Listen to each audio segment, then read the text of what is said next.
Bonjour, bienvenue dans ce troisième volet de la série Maths-c'est-qui, dédié cette fois-ci à Al-Khwarizmi. Al-Khwarizmi, c'est un mathématicien, un astronome, un astrologue et un géographe perse, né vers 780 dans l'actuel Ouzbékistan, dans la région du Khwarezm, d'où d'ailleurs il tire son nom. Et il est mort vers 850 à Bagdad, pour le situer un peu chronologiquement. Il officiait à la cour d'un calife qui encourageait la philosophie et les sciences. Et si Al-Khwarizmi a traversé les siècles pour arriver jusqu'à nous, c'est en particulier pour son travail sur l'algèbre et sur le calcul algébrique et littéral.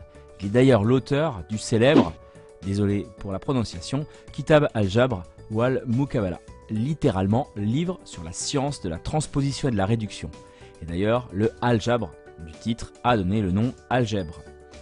Déjà pour lui, la résolution d'équations, ça passe par deux familles, les dirhams, la famille des nombres, et les chais, la famille des x ou des choses. Et si aujourd'hui je m'y intéresse, c'est pour vous parler de sa méthode de résolution de certaines équations de second degré, très spécifiques. Le problème qui a mené à ces équations est le suivant: le nombre obtenu en ajoutant celui de la surface d'un carré à la longueur de son côté multiplié par un nombre donné, c'est le b que je vais écrire, est égal à un nombre donné, à un autre nombre donné, le petit c. Quelle est la longueur x du côté du carré? Donc spécifique évidemment dans leur forme puisqu'elle se présente comme telle, traduite avec notre langage mathématique actuel, x carré plus bx égale c, avec évidemment dans ce cas-là typique b et c des nombres entiers strictement positifs. En tout cas on retrouve bien la forme ax carré plus bx plus c égale 0 à laquelle on est habitué aujourd'hui. Prenons un exemple et résolvons. X carré plus 10x égale 39.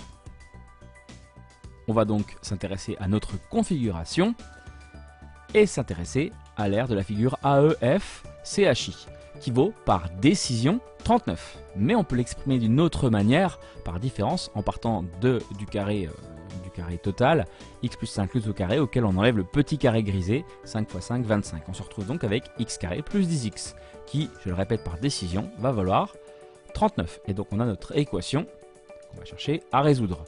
Et pour ça, on va exprimer de deux manières différentes l'aire du carré total. AEGI, c'est évidemment x plus 5, le tout au carré. Mais c'est également, puisqu'on l'a décidé ainsi, eh bien, les 39, qui constituent l'aire de la forme en forme de L, plus 25, c'est-à-dire 64. Et donc on a x plus 5, le tout au carré, qui vaut 64. Évidemment, quand un carré est égal à un nombre positif, c'est que le nombre recherché a deux valeurs possibles. Donc dans notre cas, ça va donner x égale 3 ou x égale moins 13. Évidemment, x étant positif, on a juste x égale 3. L'équation étant résolue, on passe à un deuxième exemple. N'hésitez pas à mettre sur pause pour le chercher tout seul. L'idée, c'est de construire un carré un peu similaire. Donc, quand on observe le b, c'est 4, on va prendre b sur 2. 2 pour constituer notre carré. Donc ce carré, il a pour côté x plus 2. L'aire de la forme de L, c'est 12 par décision. Et donc l'aire, encore une fois, de cette forme rouge, c'est x plus 2 le tout au carré, moins 4. C'est-à-dire x carré plus 4x qui vaut par décision 12. Et l'aire totale ici vaut x plus 2 le tout au carré, identité remarquable une nouvelle fois. Mais c'est aussi, au niveau numérique, 12 plus 4, c'est-à-dire 16. Et on se retrouve encore une fois avec deux solutions, bien sûr. X égale 2 ou x égale moins 6. On va éliminer la solution négative. Et notre équation est donc résolue. Alors si on prend un peu de hauteur et maintenant qu'on théorise tout ça, on a donc un carré constitué de plusieurs formes. Un petit carré de côté x sur x. La longueur, évidemment, qui va nous concerner particulièrement, c'est b sur 2. Et donc on se retrouve avec des formes dont j'ai écrit l'aire sur le dessin. Au passage, la forme rouge, c'est ce qu'on appelle un gnomon.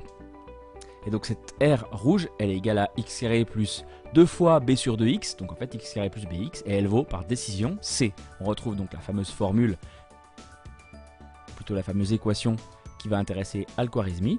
L'aire blanche, je vous l'ai remise, c'est b sur 2 le tout au carré, et donc l'aire totale, on l'exprime de deux manières différentes, c'est x plus b sur 2 le tout au carré, ou alors c plus b sur 2 au carré. Évidemment, c, c'est l'aire de ma forme rouge. Et donc en égalisant tout ça, et en considérant le fait qu'on a des longueurs, donc des quantités positives, on se retrouve avec une formule qui généralise cette situation. On a donc x qui est égal à la racine carrée de c plus b sur 2 le tout au carré moins b sur 2. Voilà pour le second degré d'Al-Khwarizmi. Au passage, Al-Khwarizmi a donné également le nom algorithme, mais ça, c'est une autre histoire.